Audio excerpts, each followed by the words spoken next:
Hello students, welcome back to financial reporting classes. My name is Dipali and I am an ACCA. So आज के lecture में हम continue करेंगे with chapter number 10 of Kaplan which is financial instruments. Financial instruments. So सब previous lecture में हमने पढ़ा था फाइनेंशियल लाइबिलिटीज के बारे में, ठीक है। और हमने क्या पढ़ा था कि फाइनेंशियल लाइबिलिटीज को हम दो तरीके से मेजर कर सकते हैं, either on the amortised cost and second was what, and second was fair value through P&L, ठीक है। Today we are going to start with financial assets. Financial assets, अब फाइनेंशियल एसेट्स क्या होती हैं ये हमने पहले भी पढ़ा था, प्रीवियस लेक्चर में ही पढ़ा कि ये तो कैश होता है या फिर कॉन्ट्रैक्चुअल ऑब्लिगेशन है टू रिसीव द कैश और एनी अदर फाइनेंशियल एसेट, या फिर और एनी अदर फाइनेंशियल इंस्ट्रूमेंट। फिर हमने पढ़ा था कि इसको और क्या और क्या आते हैं इसके अंदर पॉइंट्स, एक तो cash, contractual obligation to receive cash और एनी अदर फाइनेंशियल इंस्ट्रूमेंट, या फिर एक्सचेंज करना, ठीक है। एक्सचेंज करेंगे any financial instrument under favourable conditions, under favourable conditions, under favourable conditions. और हमने फिर क्या पढ़ा था, equity instruments of any another entity, right, any another entity, ठीक है। तो ये हमने पढ़ा था फाइनेंशियल एसेट्स के अंदर। अब आज हम बेसिकली उसका मेजरमेंट पढ़ेंगे। क्या पढ़ेंगे? फाइनेंशियल एसेट का मेजरमेंट कैसे करना है, ठीक है। तो हमने रिकॉग्निशन या फिर क्लासिफिकेशन क्राइटेरिया जो था वो हमने प्रीवियस लेक्चर में कर लिया था। अब हम बेसिकली इसका मेजरमेंट पढ़ेंगे, और मेजरमेंट भी initial measurement and then subsequent measurement. अब बहुत केयरफुली करना है। अब फाइनेंशियल एसेट के केस में सबसे पहले दो चीजें होंगी, ठीक है। Either it is an equity instrument, either it is an equity instrument, ठीक है, और it is going to be a debt instrument. अगर मैं बोलती हूं कि it is going to be an equity instrument, इसका क्या मतलब है? When I am saying that it is an equity instrument, तो इसका क्या मतलब है? तो इसका ये मतलब है कि मैंने किसी कंपनी के शेयर्स में इन्वेस्ट किए, मैंने किसी कंपनी के स्टॉक में इन्वेस्ट किया। किस में इन्वेस्ट किया? मैंने उसके स्टॉक में, मैंने उस कंपनी के शेयर्स खरीदे, राइट। क्या किया? मैंने उस कंपनी के शेयर्स खरीदे। और जब मैं बोलती हूं डेट इंस्ट्रूमेंट, तो इसका मतलब मैंने उस कंपनी के, हो सकता है मैंने उस कंपनी के बॉन्ड्स खरीदे, बॉन्ड्स खरीदने पे मैंने उसको पैसे दिए, राइट। तो वो मेरे लिए क्या हो गया? वो इन्वेस्टमेंट हो गया, ठीक है। क्या हुआ? इन्वेस्टमेंट हुआ। वो बॉन्ड्स मैंने खरीदे, मैंने उसको पैसे दिए, अब वो मुझे क्या दे रहा है? वो मुझे इंटरेस्ट पेमेंट्स कर रहा है, ठीक है। इंटरेस्ट पेमेंट्स कर रहा है, और आफ्टर 4 इयर्स 5 इयर्स जो भी है वो क्या कर देगा? वो बॉन्ड रिडीम हो जाएंगे और वो मुझे मेरा प्रिंसिपल अमाउंट क्या करेगा? वापस दे देगा, प्रीमियम पे दे देगा, जैसे भी जो भी टर्म्स है उस बॉन्ड की, राइट। सो अब हम स्टार्ट करेंगे सबसे पहले इक्विटी इंस्ट्रूमेंट्स के साथ। अब केयरफुली धीरे धीरे आगे बढ़ेंगे क्योंकि इसमें बहुत सारी छोटी छोटी चीजें हैं याद रखने के लिए। So first we are going to start with investments in equity instrument, investment in equity instrument, ठीक है, इन्वेस्टमेंट्स इन इक्विटी इंस्ट्रूमेंट। अब जो इनिशियल रिकॉग्निशन होता है, ठीक है, वो किस पे होगा? इनिशियल रिकॉग्निशन इस इक्विटी इंस्ट्रूमेंट का किस पे होगा? देखो इसमें दो चीजें हैं। अगर इसका सब्सिक्वेंट मेजरमेंट जो है, या तो हम कर सकते हैं फेयर वैल्यू थ्रू P&L या फिर fair value through other comprehensive income. दो चीजें हैं, इसमें अमोर्टाइज कॉस्ट नहीं है। ये ध्यान रखना कि फाइनेंशियल एसेट्स की जब हम बात करते हैं, फाइनेंशियल एसेट्स की इक्विटी इंस्ट्रूमेंट्स की जब हम बात करते हैं, इन्वेस्टमेंट्स इन इक्विटी इंस्ट्रूमेंट्स की जब हम बात करते हैं, तो उसमें अमोर्टाइज कॉस्ट नहीं होता, ठीक है। या तो हम उसको मेजर कर सकते हैं फेयर वैल्यू थ्रू P&L पे, या फिर हम उसको मेजर कर सकते हैं fair value through other comprehensive income. Fair value through P&L और fair value through other comprehensive income, दो ऑप्शंस है हमारे पास, ठीक है। अब सबसे पहले फेयर वैल्यू थ्रू P&L पे हम उसको कब रिकॉग्नाइज करते हैं? देखो जब भी कोई भी हम इन्वेस्टमेंट इन इक्विटी इंस्ट्रूमेंट कर रहे हैं, तो डिफॉल्ट है कि हम उसको, बाय डिफॉल्ट ये है कि हम उसको मेजर करेंगे, हम उसको मेजर करेंगे किस पे? फेयर वैल्यू थ्रू P&L पे, ठीक है, हम उसको किस पे मेजर करेंगे, फेयर वैल्यू थ्रू P&L पे, ठीक है। तो फिर हम उसको fair value through other comprehensive income पे कब करेंगे, दो केसेस हैं, जब हम उन जो हमने इन्वेस्टमेंट्स की है they are not held for trading purpose, then what, they are not held, अब ये पढ़ते जाना, ये कंडीशंस को याद करते जाना, then they are not held for trading purpose. इसका मतलब जो मैंने शेयर्स खरीदे हैं they are not held for trading purpose. तो इसका क्या मतलब है, they are not held for trading purpose, कि मैंने जो शेयर्स खरीदे हैं मैंने उसको खरीदने और बेचने के लिए नहीं खरीदा है, मैंने इसलिए खरीदा है उन शेयर्स को ताकि मैं उनको अपने पास रखूं, ठीक है, मैं उनको अपने पास रखूं और मुझे उनसे जो भी डिविडेंड पेमेंट आ रहा है मैं वो डिविडेंड पेमेंट को एंजॉय करूं, ठीक है, इसलिए मैंने वो खरीदे हैं, ठीक है। So they are not held for trading purpose, ठीक है। और दूसरा इसमें बहुत इंपॉर्टेंट पॉइंट है, इनरिवोकेबली डेजिग्नेटेड। इसका मतलब जब मैं किसी भी इक्विटी इंस्ट्रूमेंट को अगर मैं उसको रिकॉग्नाइज करना चाहती हूं fair value through other comprehensive income से, ठीक है, तो पहली कंडीशन तो यह है कि they are not held for trading, और दूसरी कंडीशन ये है कि एक बार मैंने ये डिसीजन ले लिया कि मैं इसको अदर कॉम्प्रिहेंसिव इनकम के थ्रू रिकॉग्नाइज करना चाहती हूं, then that decision can not be revoked, that designation that I've given them, वो डिसीजन को मैं रिवोक नहीं कर सकती। एक बार मैं उसको fair value through other comprehensive से करना शुरू कर दिया मैंने, तो अब मैं उसको उसी पे ही मेजर करूंगी, मैं उसको फिर फेयर वैल्यू थ्रू P&L पे नहीं मेजर कर सकती, ठीक है। सो इररिवोकेबली डेजिग्नेटेड, ओके। सो दो इंपॉर्टेंट क्राइटेरिया है, not held for trading purpose and irrevocably designated, ठीक है। ये तो फर्स्ट चीज हो गई, ठीक है। ये तो अच्छा, बाय डिफॉल्ट क्या होता है, फेयर वैल्यू थ्रू P&L होता है, फिर अगर ये दोनों कंडीशंस आ जाती हैं तो ये fair value through other comprehensive income के थ्रू मेजर होगा। अब सबसे पहले बात करते हैं इनिशियल रिकॉग्निशन की। तो जब इनिशियली मैं रिकॉग्नाइज कर रही हूं फेयर वैल्यू थ्रू P&L में, तो इसका मतलब मैं किस पे रिकॉग्नाइज करूंगी, फेयर वैल्यू पे करूंगी, ठीक है, फेयर वैल्यू पे मैं इसको रिकॉग्नाइज करूंगी, और जो भी ट्रांजैक्शन कॉस्ट इससे रिलेटेड होगी वो कहां जाएगी, वो जाएगी एक्सपेंस आउट हो जाएगी स्टेटमेंट ऑफ P&L में, वो क्या हो जाएगी, एक्सपेंस आउट हो जाएगी स्टेटमेंट ऑफ P&L में, एक्सपेंस आउट, ठीक है, वो क्या हो जाएगी, एक्सपेंस आउट हो जाएगी स्टेटमेंट ऑफ P&L में, ठीक है। अब इसकी बात करें fair value through other comprehensive income के थ्रू मैं अगर उसको मेजर करना चाहती हूं तो मैं इसको किस पे मेजर करूंगी, इनिशियल रिकॉग्निशन उसका होगा fair value plus transaction cost, जो भी मेरी ट्रांजैक्शन कॉस्ट लगी है वो उस फेयर वैल्यू में ऐड हो जाएगी, ठीक है, वो उस फेयर वैल्यू में क्या होगा, वो उस फेयर वैल्यू में ऐड हो जाएगी। So fair value plus transaction cost, okay. ये तो हो गया इनिशियल रिकॉग्निशन। अब बात करते हैं सब्सिक्वेंट रिकॉग्निशन में।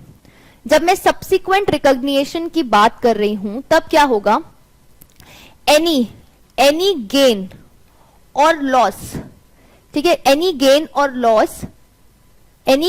Loss due to the change in the fair value, मैं रिपोर्टिंग डेट पे क्या करूंगी, वापस से उसकी नई फेयर वैल्यू निकालूंगी। तो अब इनिशियल रिकॉग्निशन पे जो फेयर वैल्यू थी और रिपोर्टिंग डेट पे जो फेयर वैल्यू थी, इन दोनों के बीच में जो भी गेन या लॉस होगा वो कहां जाएगा, वो जाएगा स्टेटमेंट ऑफ P&L में, ठीक है, वो कहां जाएगा, स्टेटमेंट ऑफ P&L में। इसी तरीके से जब fair value through other comprehensive income के थ्रू मैं उसको मेजर कर रही हूं, तो इनिशियल रिकॉग्निशन पे जो ये वैल्यू थी fair value plus transaction cost, ठीक है, और जो रिपोर्टिंग डेट पे जिस दिन की मैं अपने फाइनेंशियल बना रही हूं उस दिन पे जो उसकी फेयर वैल्यू थी, उन दोनों के बीच में जो डिफरेंस होगा वो कहां जाएगा, वो जाएगा अदर कॉम्प्रिहेंसिव इनकम में, वो कहां जाएगा, अदर कॉम्प्रिहेंसिव इनकम में। अब यहां पे एक जो चीज ध्यान रखनी है कि जब अदर कॉम्प्रिहेंसिव इनकम में जाता है, देखो जब स्टेटमेंट ऑफ P&L में गेन जा रहा है मान लो, तो वो अल्टीमेटली कहां जाता है, स्टेटमेंट ऑफ फाइनेंशियल पोजीशन में वो कैसे आता है, थ्रू रिटेन्ड अर्निंग्स, जो प्रॉफिट फॉर द ईयर होता है वो रिटेन्ड अर्निंग्स में ऐड हो जाता है, राइट, रिटेन्ड अर्निंग्स में ऐड हो जाता है, तो वो क्या होता है, इक्विटी सेक्शन के अंदर आ जाता है। अगर F3 और ढंग से पढ़ा है तो आपको पता होगा ये चीज, राइट, तो वो कहां चला जाता है, रिटेन्ड अर्निंग्स में चला जाता है। सिमिलरली अदर कॉम्प्रिहेंसिव इनकम में जो भी गेन या लॉसेस आते हैं, जो भी नेट प्रॉफिट होता है, वो कहां जाता है, वो कहां जाता है, वो जाता है अदर कंपोनेंट्स ऑफ इक्विटी में, right, other components of equity में जाता है, ठीक है। अब ये हमने पहले भी पढ़ा था कि अदर कॉम्प्रिहेंसिव इनकम में, statement of other comprehensive income में दो चीजें होती हैं, एक तो क्या होता है, एक तो होता है transactions that will be reclassified to P&L in subsequent periods and transaction that will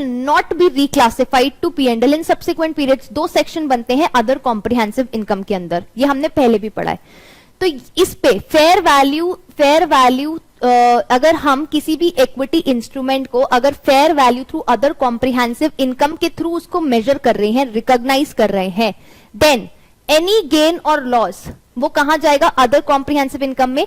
और अदर कॉम्प्रिहेंसिव इनकम में भी कौन से सेक्शन में जाएगा, वो जाएगा नॉट रिक्लासिफिकेशन में. ठीक है, that it will not be reclassified to P&L in future periods. ठीक है, नॉट बी रिक्लासिफाइड. अब मान लो मैं इसको बेच देती हूं. ठीक है, तो अब इसमें जितना भी अदर कंपोनेंट्स ऑफ इक्विटी में इसका जितना भी प्रॉफिट बचा है, मेरी एंटिटी के पास एक चॉइस है, इसका प्रॉफिट कहां जाएगा, वो अदर कंपोनेंट्स ऑफ इक्विटी में पड़ा होगा, इक्विटी साइड में, स्टेटमेंट ऑफ P&L में, स्टेटमेंट ऑफ फाइनेंशियल पोजीशन में, right. So other components of equity में वो जहां पड़ा है, मैं चाहूं तो मेरे पास एक ऑप्शन है कि मैं इसको यहां से निकाल के मैं इसको कहां डाल दूं, मैं इसको रिटेन अर्निंग्स में डाल दूं.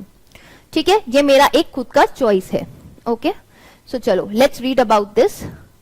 ये रहा. अब मैंने इसीलिए आपके लिए टेबल बनाई है ताकि इजी हो जाए. अगर मैं आपको उसको लिख के दे देती तो आप याद नहीं कर पाते, कंपेयर नहीं कर पाते कि कौन सी चीज कब कहां जाएगी. ठीक है, इसके थ्रू क्या होगा, आपका कंपैरिजन इजी हो जाएगा.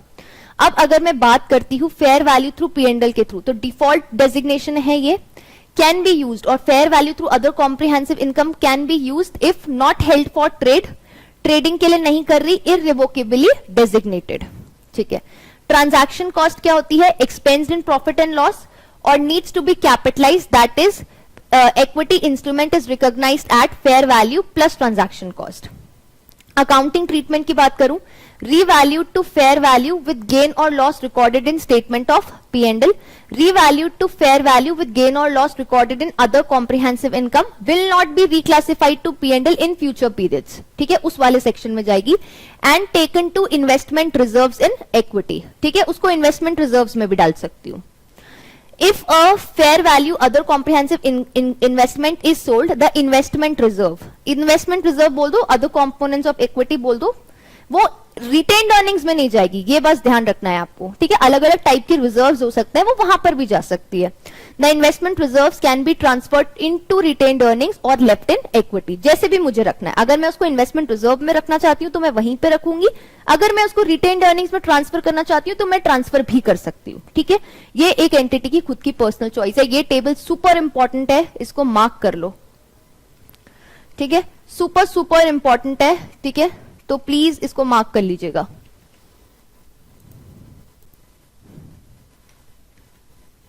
ठीक है, अब हम बात करते हैं डेट इंस्ट्रूमेंट्स की.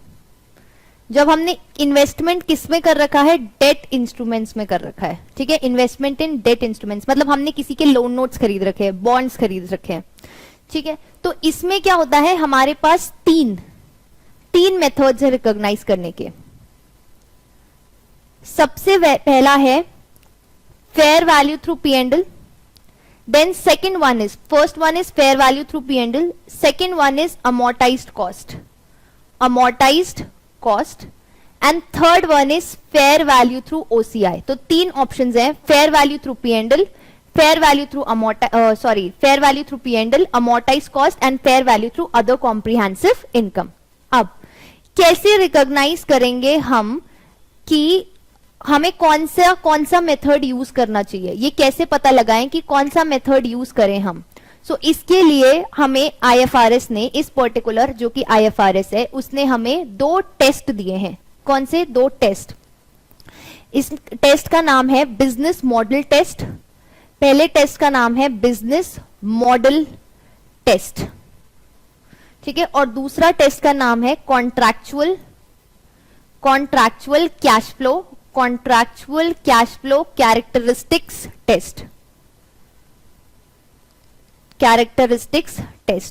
दो टेस्ट करने हैं. पहला नाम है बिजनेस मॉडल टेस्ट और दूसरे का नाम है contractual cash flow characteristics test. ठीक है, अब क्या बोलता है कि अगर ये जो डेट इंस्ट्रूमेंट हमारे पास है, if it is held for trading purpose, अगर if it is held for trading purpose तो ये किस लिए होएगा, तो इसको हम मेजर करेंगे fair value through P and L पे थ्रू, ठीक है।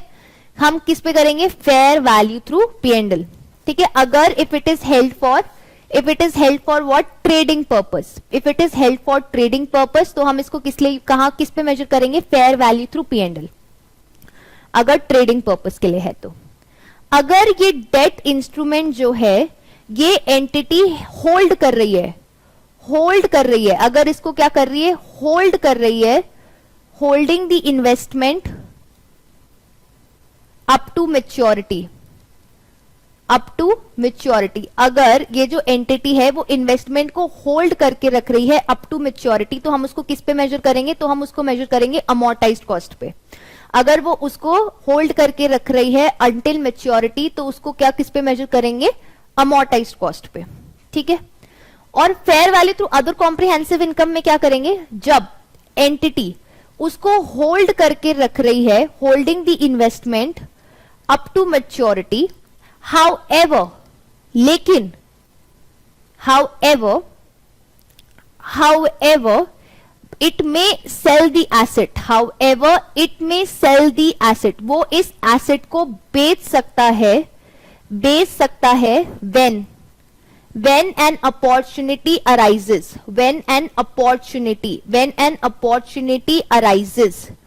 of buying another asset with higher returns, ठीक है। तो क्या है, देखो fair value through P and L पे तो कब करेंगे, जब उसको खरीदा ही ट्रेडिंग पर्पस से है, ठीक है, खरीदाई किस लिए, ट्रेडिंग पर्पस से। अमोर्टाइज कॉस्ट पे कब करेंगे, जब हम उस इन्वेस्टमेंट को होल्ड करके लिखेंगे अप टू मेच्योरिटी। और fair value through other comprehensive income पे क्या कर रखा है, वो बोलता है कि हम जो एंटिटी है वो क्या करेगी, वो होल्ड करके रखेगी उसको इन्वेस्टमेंट को until maturity. However if it gets opportunity to buy another opportunity to sell the asset and buy another asset that gives a higher returns, तो इस केस में हम उसको किस पे मेजर करेंगे, इस केस में हम उसको मेजर करेंगे fair value through other comprehensive income पे, ठीक है। सो ये तो था पहला वाला test which is business model test, ठीक है। अब contractual cash flow characteristics test क्या होता है, तो ये fair value through P and L पे तो अप्लाई नहीं होता, ठीक है। अब ये बोलता है कि अमोर्टाइज कॉस्ट में जो ये कैश फ्लोज हैं, जो बेसिकली कैश फ्लोज होंगे, that are what, that are solely payments of the principal amount and the interest amount on the outstanding loan, ठीक है। सो कैश फ्लोज क्या है, solely payment of principal and interest है, interest on what, outstanding amount. और same चीज fair value और other comprehensive income के लिए ही है कि जो कैश फ्लोज हैं वो क्या होंगे, they are solely payments of principal and interest on the outstanding loan amount, ठीक है। यही सेम कैरेक्टरिस्टिक्स किसका है, fair value through other comprehensive income पे, ठीक है।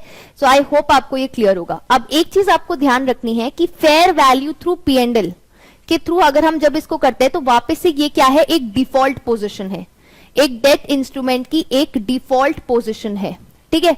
बट अगर एंटिटी डिसाइड करती है कि वो होल्ड करना चाहती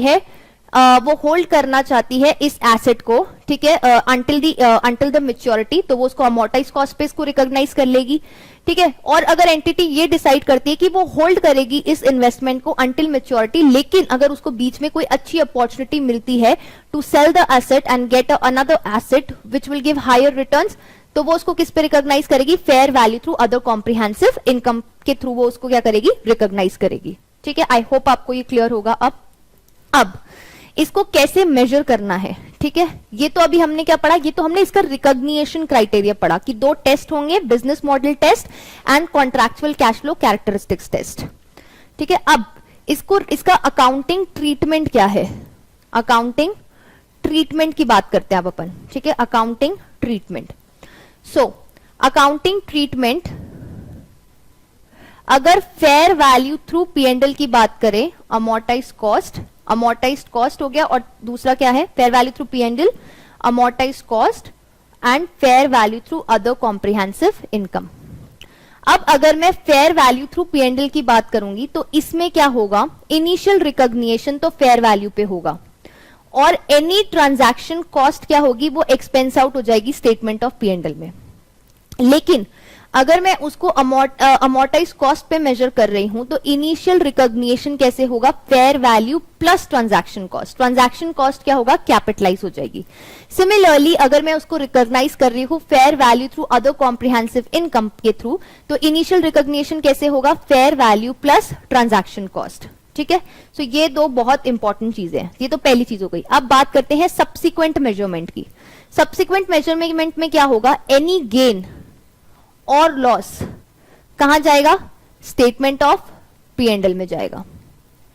अमोर्टाइज कॉस्ट में मैं क्या करूंगी, अमोर्टाइज कॉस्ट टेबल बनाऊंगी। अमोर्टाइज कॉस्ट टेबल बनाऊंगी। क्या बनाऊंगी, अमोर्टाइज कॉस्ट टेबल बनाऊंगी। कैसे बनाते हैं, opening balance plus interest receivable, ठीक है, interest receivable at the rate effective interest पे minus cash received equals to closing balance. ठीक है, ये मुझे क्या बनानी पड़ेगी, अमोर्टाइज कॉस्ट टेबल बनानी पड़ेगी अगर मैं उसको अमोर्टाइज कॉस्ट पे रिकॉग्नाइज कर रही हूं तो। ठीक है, तो जो इंटरेस्ट रिसीव्ड होगी वो मेरी क्या होगी, वो मेरी होगी फाइनेंस इनकम, वो मेरी फाइनेंस इनकम होगी और वो कहां जाएगी, स्टेटमेंट ऑफ P&L में जाएगी। क्लोजिंग बैलेंसेस कहां जाएंगे, स्टेटमेंट ऑफ फाइनेंशियल पोजीशन में एसेट साइड पे जाएंगे। ठीक है, अब अगर मैं fair value through other comprehensive income की बात करूं तो इसके केस में क्या होता है, इसके केस में भी अमोर्टाइज कॉस्ट टेबल बनेगी पहले, फिर वो जो क्लोजिंग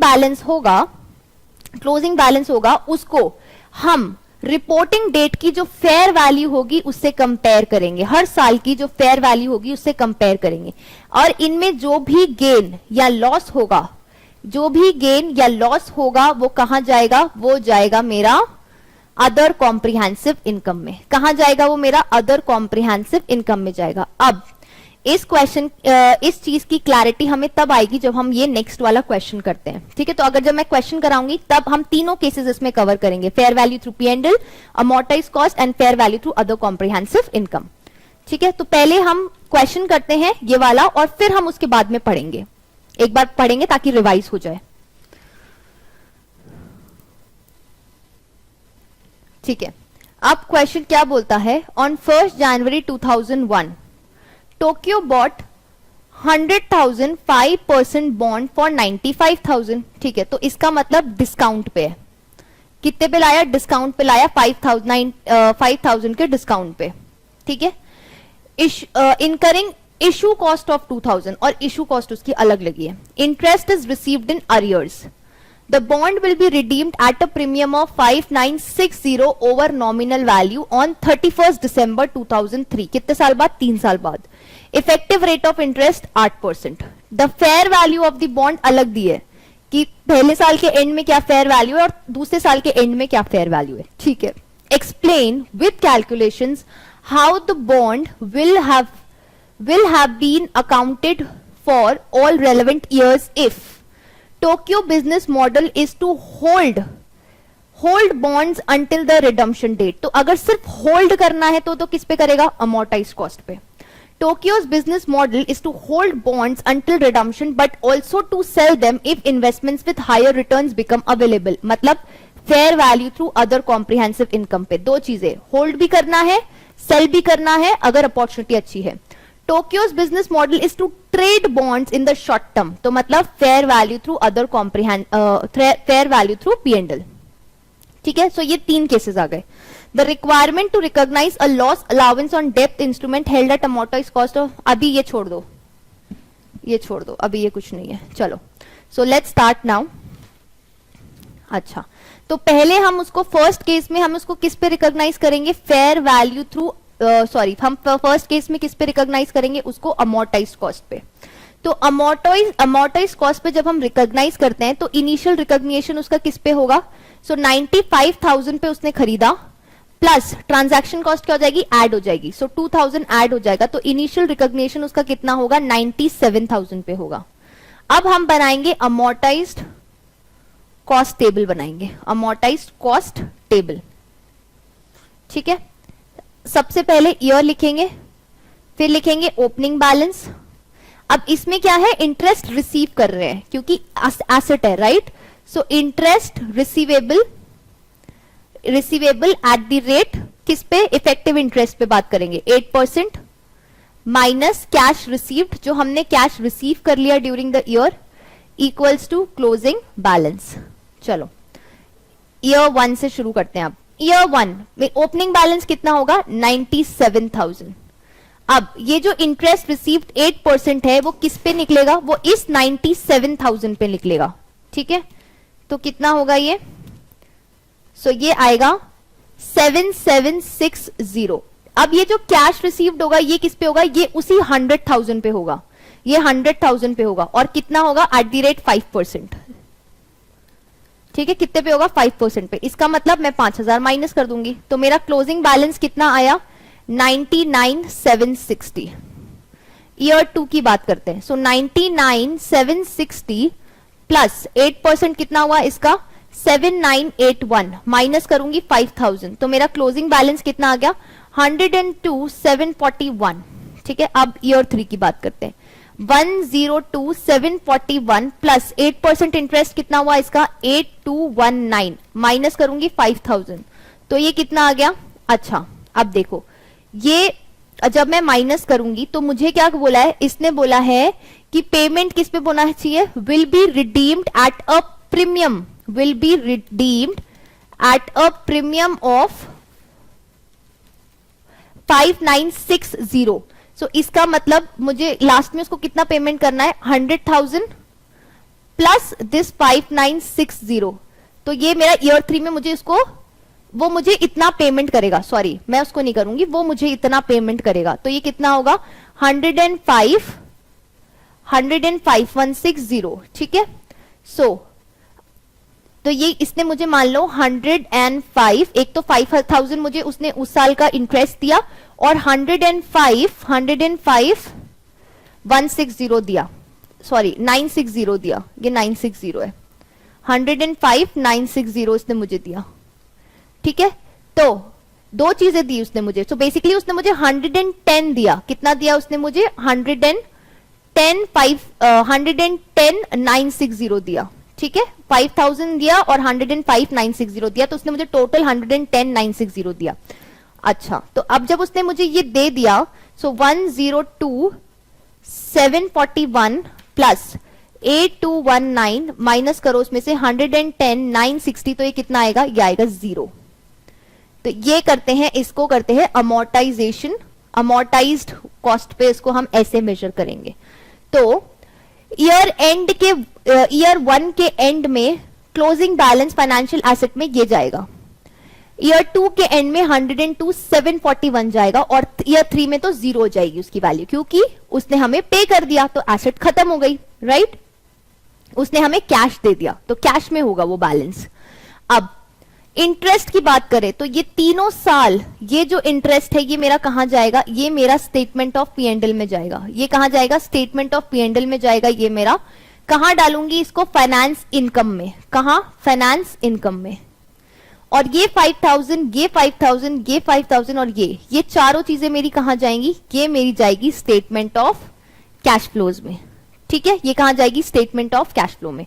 तो ये तो हमने किया फर्स्ट केस, अमोर्टाइज्ड कॉस्ट वाला। अब हम करेंगे second case, which was fair value through other comprehensive income. अब ये बहुत ध्यान से देखना, ठीक है, fair value through other comprehensive income. अब इसमें क्या होता है, fair value through other comprehensive income की जब मैं बात करूं, सबसे पहले इसका इनिशियल रिकॉग्निशन किस पे होगा, इसमें भी सेम चीज होती है, fair value plus transaction cost. तो फेयर वैल्यू कितनी थी, 95,000, सो 95,000 प्लस 2,000, तो कितना होगा इनिशियल रिकॉग्निशन, इसका भी 97,000 पे होगा, ठीक है। अब इसकी बनाते हैं टेबल। अब इसकी टेबल को केयरफुली देखना, बहुत ध्यान से देखना इसकी टेबल को। तो सबसे पहले तो हमने लिखा ईयर, फिर हम लिखेंगे वही ओपनिंग बैलेंस, ठीक है। फिर हम क्या करेंगे, प्लस इंटरेस्ट जो हमें रिसीवेबल है, interest receivable at the rate 8%, minus interest received या फिर cash received 5% equals to closing balance. अब इसको कंपेयर करना है इस क्लोजिंग बैलेंस को फेयर वैल्यू से, और फेयर वैल्यू से जब कंपेयर करेंगे तो हमारा क्या आ जाएगा, इस साल का गेन और लॉस आ जाएगा। ठीक है, चलो अब स्टार्ट करते हैं।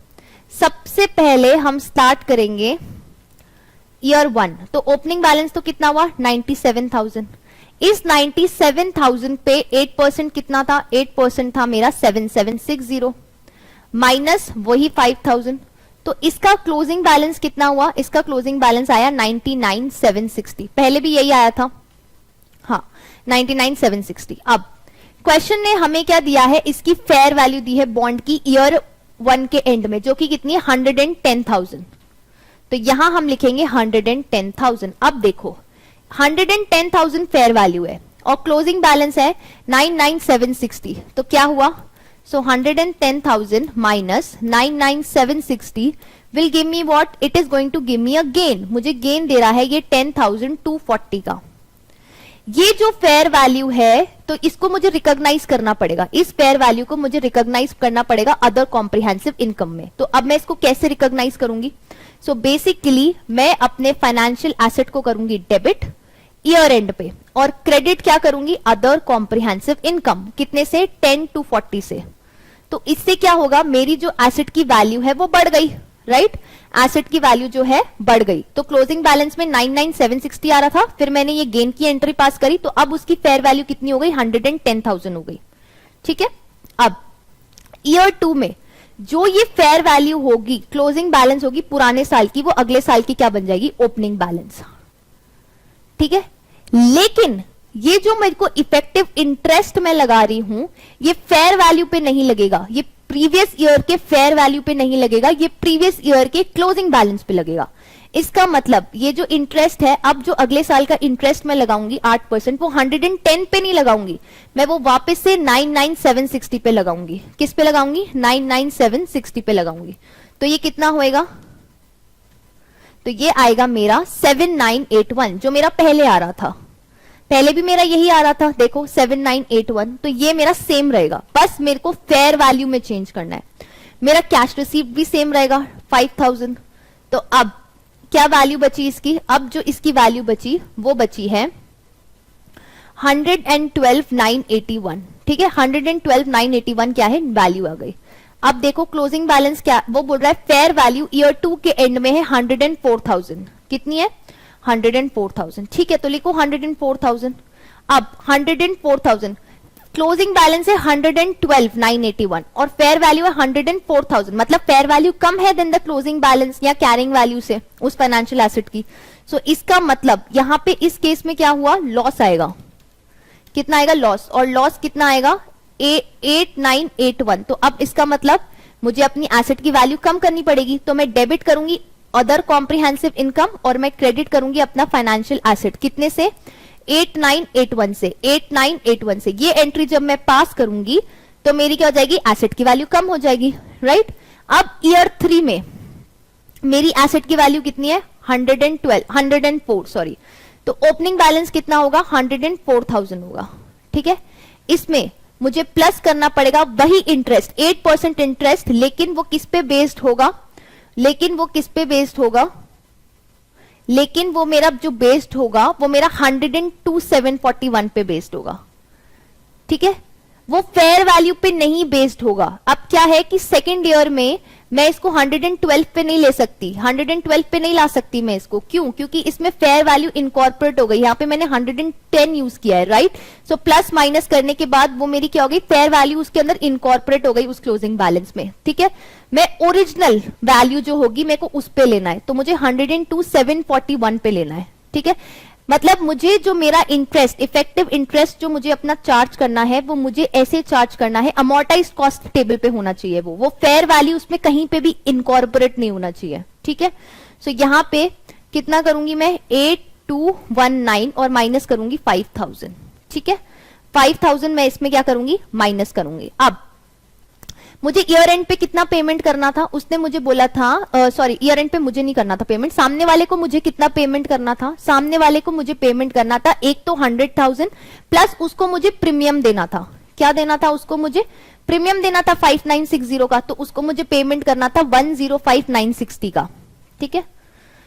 सो उसको मुझे एक तो ये 5000 देना था और एक 105960 देना था। अब देखो, अब इसको कैलकुलेट करो तो ये आया 104,000 प्लस 8219 माइनस 5000 एंड माइनस 105960, तो ये आ रहा है मेरा 1259। तो मेरे फाइनेंशियल एसेट की वैल्यू अभी भी इतनी बची है, पर सामने वाले ने तो मुझे पेमेंट कर दिया, राइट। सामने वाले ने मुझे तो पेमेंट कर दिया और मेरी वैल्यू कितनी बची है 1259। तो ये क्या है, ये अननेसेसरी बची है। तो इसको मुझे क्या करना पड़ेगा, अदर कॉम्प्रिहेंसिव इनकम में मुझे इसको लॉस की तरह दिखाना पड़ेगा, राइट। ये वैल्यू मुझे कम करनी पड़ेगी मेरी बुक्स में, क्योंकि उसने तो मुझे पेमेंट कर दिया, तो मेरा फाइनेंशियल एसेट क्या हो गया, खत्म हो गया अब, राइट। तो अब मैं क्या एंट्री पास करूंगी, डेबिट करूंगी अपने अदर कॉम्प्रिहेंसिव इनकम को 1259 से और क्रेडिट करूंगी फाइनेंशियल एसेट, ठीक है। सो इसका मतलब 1259 किया, अब मेरे एसेट की वैल्यू कितनी बची है, 0, ठीक है। कितनी बची है मेरे एसेट की वैल्यू, 0। आई होप आपको ये अब क्लियर होगा। सॉरी, मेरे एसेट की फेयर वैल्यू अब 0 बची है, तो इसका मतलब मैंने लॉस रिकॉग्नाइज किया 1259 का। ये ध्यान रखना है बहुत, ये टेबल बहुत इंपॉर्टेंट है, स्पेशली अमोर्टाइज कॉस्ट में तो आप कर लोगे, वहां कोई कंफ्यूजन नहीं है, वहां सीधा सीधा हो जाता है। लेकिन यहां पे क्या है, आपको फेयर वैल्यू भी इनकॉर्पोरेट करना है। तो देखो, ये जो इंटरेस्ट है ना, ये वाला, ये तो हर साल जाएगा ही जाएगा। ये कहां जाएगा, ये इंटरेस्ट इनकम है, ये इंटरेस्ट इनकम है, तो ये फाइनेंस इनकम में जाएगी, स्टेटमेंट ऑफ P&L में। ये अलग जाएगी, ये तो स्टेटमेंट ऑफ P&L में जाएगी, इनकम स्टेटमेंट ऑफ P&L में जाएगी। ये जो इनकम है ना, इसको वहां मत डाल देना, इसको अदर कॉम्प्रिहेंसिव इनकम में नहीं डालना। अदर कॉम्प्रिहेंसिव इनकम में तो उस एसेट से रिलेटेड जो गेन और लॉस है सिर्फ वो जाएगा, ठीक है। ये आपको ध्यान रखना है। सो गेन और loss related to the asset, right, only that will go to other comprehensive income, but the interest income will go to statement of P&L। ये ध्यान रखने वाली बात है, ठीक है। सो ये जो है ना, ये गेन और loss, this will go where, this will go to other comprehensive income, okay. चलो, सो ये हमने किया सेकंड केस। अब हम करते हैं थर्ड केस। थर्ड केस क्या था, जिसमें हमें उसको रिकॉग्नाइज करना है फेयर वैल्यू थ्रू P&L पे।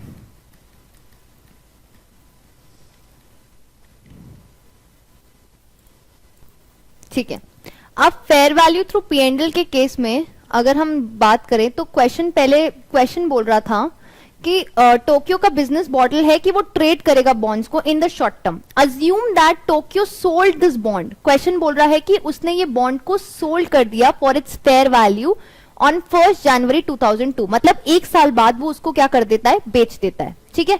तो सबसे पहले इसका इनिशियल रिकॉग्निशन किस पे होगा, सो इनिशियल रिकॉग्निशन सिर्फ 95,000 पे होगा इसका, ठीक है। इनिशियल रिकॉग्निशन इसका सिर्फ किस पे होगा, 95,000 पे होगा, फर्स्ट थिंग, राइट। तो इसका मतलब ये एंट्री क्या करेगा, डेबिट कर देगा, डेबिट करेगा फाइनेंशियल एसेट और क्रेडिट करेगा कैश 95,000 पे, ठीक है। तो इशू कॉस्ट को क्या करना पड़ेगा, इसको एक्सपेंस आउट करना पड़ेगा P&L में। इसकी इशू कॉस्ट कहां जाएगी, P&L में जाएगी, ठीक है। इशू कॉस्ट कहां जाएगी, P&L में एक्सपेंस आउट हो जाएगी, ठीक है। That is one thing. अब बात करते हैं सब्सिक्वेंट मेजरमेंट की। अब सब्सिक्वेंट मेजरमेंट में एक तो इंटरेस्ट तो देना ही पड़ेगा, राइट। जो 5% का इंटरेस्ट है वो तो इसको मिलेगा ही मिलेगा। 5% का जो इंटरेस्ट है वो तो इसको 100,000 पे मिलेगा, तो वो उसको कहां रिकॉग्नाइज करने का। अब यहाँ पे जब भी हम फेयर वैल्यू थ्रू P&L की बात करते हैं तो इफेक्टिव इंटरेस्ट का कोई काम नहीं है, इफेक्टिव इंटरेस्ट रेट का कोई वहां पर काम नहीं होता, ठीक है।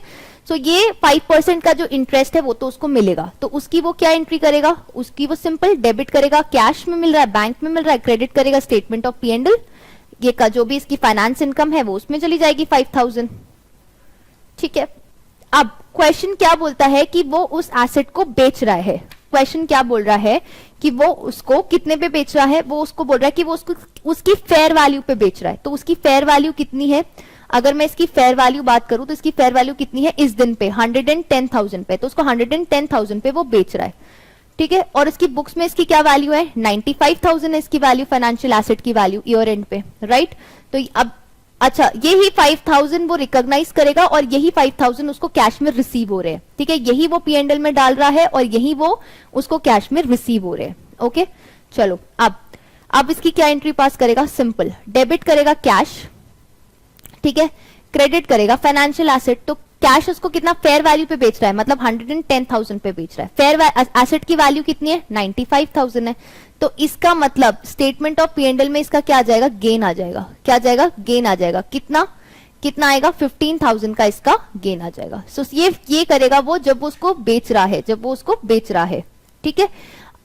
तो ये ऐसे एंट्रीज आपको करनी है जब हम बात करते हैं fair value through P and L की। Fair value through P and L के केस में ये ऐसे होएगा। सिंपल एंट्रीज करनी है, सिंपल जर्नल एंट्रीज पास करनी है। यहाँ पे कोई अमोर्टाइजेशन टेबल नहीं बन रही, कुछ नहीं मिल रही।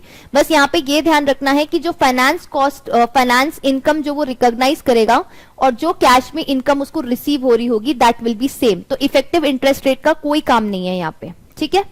चलो मूविंग फर्दर, अब हम एक क्वेश्चन और करते हैं। सो ये क्वेश्चन बोलता है a company invest 5,000 in 10% loan notes, ठीक है, मतलब लोन नोट्स बोल रहा है और इन्वेस्ट कर रहा है, तो मतलब इन्वेस्टमेंट हो गया, इन्वेस्टमेंट इन डेट इंस्ट्रूमेंट्स हो गया। The loan notes are repayable at a premium after 3 years. The effective rate of interest is 12%. The company intends to collect the contractual cash flows which consist solely of repayments of interest and capital and have therefore chosen to record the financial asset at amortized cost. What amounts will be shown in the statement of P&L and statement of financial position for the financial asset for the year 1 and 2? Easy है, कर सकते हो ये आप खुद, बिल्कुल कर सकते हो, ठीक है। सो ये वाला ट्राई करो, ठीक है, ट्राई एट होम, ये आप खुद कर सकते हो, सिर्फ इसमें अमोर्टाइज कॉस्ट की टेबल बनानी है। ओके चलो सेकंड पढ़ते हैं। A company invested in 10,000 shares of a listed company in November 2007 at a cost of $4.2 per share, ठीक है। At 31 December 2007 the shares have a market value, मतलब कितने महीने बाद, नवंबर दिसंबर, मतलब एक महीने बाद ही ऑलमोस्ट 4.2 से उसकी वैल्यू कितनी आ रही है, 4.9 पे आ रही है। Prepare extracts from the statement of profit and loss for the year ended this and a statement of financial position at that date. अब क्वेश्चन ने हमें कुछ भी नहीं बोल रखा, कुछ नहीं बता रखा, कुछ बता रखा है, कुछ भी नहीं बोल रखा। तो इसका मतलब ये क्या है, सबसे पहले 10,000 शेयर्स की बात हो रही है, तो इसका मतलब सबसे पहले ये इन्वेस्टमेंट हो गया इन इक्विटी शेयर्स। अब क्वेश्चन ने कुछ भी नहीं बोल रखा, तो डिफॉल्ट पोजिशन क्या होती है कि हम उसको रिकॉग्नाइज करेंगे fair value through P and L, sorry fair value through P and L के थ्रू हम उसको क्या करेंगे, रिकॉग्नाइज करेंगे। तो सिंपल है, क्या करेंगे, पहले हमें क्या एंट्री करनी है, पहले हम करेंगे डेबिट करेंगे हम इक्विटी, सॉरी इक्विटी डेबिट नहीं होगा, अ कंपनी इन्वेस्टेड, हाँ सो इक्विटी नहीं डेबिट होगा, हम इन्वेस्ट कर रहे हैं तो हम डेबिट करेंगे इन्वेस्टमेंट्स इन इक्विटी इंस्ट्रूमेंट्स और क्रेडिट करेंगे हम कैश। हमने शेयर्स खरीदने के लिए पैसे दिए, कितने, 10,000 इंटू 4.2 मतलब 42,000 दिए, ठीक है। अब क्या वैल्यू हो गई, 4.9 हो गई एक महीने बाद, तो हम क्या एंट्री करेंगे, मतलब ईयर एंड पे ये वैल्यू हो गई। तो सिंपल सा करना है हमें, हम करेंगे डेबिट करेंगे इन्वेस्टमेंट्स इन इक्विटी इंस्ट्रूमेंट और क्रेडिट करेंगे statement of P and L, ठीक है। सो 49,000 में से माइनस कर लो 42,000 मतलब 7,000, ठीक है। ये होता है जब हम बात कर रहे हैं fair value through P and L for equity instruments. Okay चलो आगे बढ़ते हैं। A company invested 20,000 shares of a listed company in October 2007 at a cost of 3.8 पर शेयर। 31 दिसंबर 2007 3 महीने बाद the shares have a market value of 3.4, गिर गई 3.8 से 3.4 हो गई। The company is not planning on selling these shares in the short term and elects to hold them at fair value through other comprehensive income, ठीक है। सो इसका मतलब इसमें जो भी ये लॉस हो रहा है, ये जो लॉस हो रहा है ये कहां जाएगा, ये जाएगा अदर कॉम्प्रिहेंसिव इनकम में जाएगा। कहां जाएगा, अदर कॉम्प्रिहेंसिव इनकम में जाएगा, पीएनडल में नहीं जाएगा, क्योंकि क्वेश्चन ने साफ साफ बोला है कि company is not planning to sell these assets, मतलब उसने उसको ट्रेडिंग पर्पज से हेल्ड नहीं कर रखा, प्लस वो उसने it elects to hold them at fair value through other comprehensive income, और वो उसको अदर कॉम्प्रिहेंसिव इनकम के थ्रू वो उसको क्या करना चाहती है, होल्ड करना चाहती है, ठीक है। सो एनी गेन और लॉस वो कहां जाएगा, वो जाएगा स्टेटमेंट ऑफ, तो मतलब क्या एंट्री पास होगी, सिंपल, फाइनेंशियल एसेट्स की वैल्यू कम हो जाएगी क्योंकि गिर गई वैल्यू, 3.8 से कितनी हो गई, 3.4 हो गई। सो इसका मतलब 0.4 इंटू 20,000 कितना हुआ, 8,000,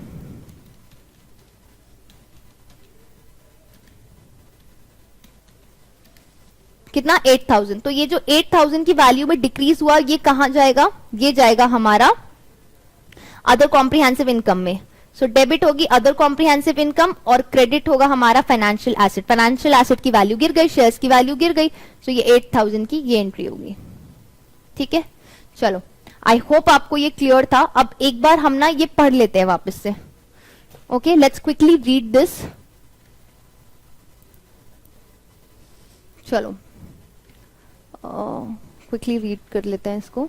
ठीक है, so investments and debt instruments तीन चीजें हैं, अमोर्टाइज कॉस्ट पे, fair value through P&L and fair value through other comprehensive income. Okay, so business model test करेंगे तो एंटिटी क्या करेगी, अगर अमोर्टाइज कॉस्ट पे कर रही है तो entity must intend to hold the investment to maturity, it does not plan on selling the asset. लेकिन अदर कॉम्प्रिहेंसिव इनकम में क्या होता है, इंटेंड करती है to hold the investment to maturity but may sell the asset if the possibility of buying another asset with the higher return arises. Okay, contractual cash flow characteristic test क्या बोलता है, contractual terms of the financial asset must give rise to cash flows that are solely payments of principals and interest.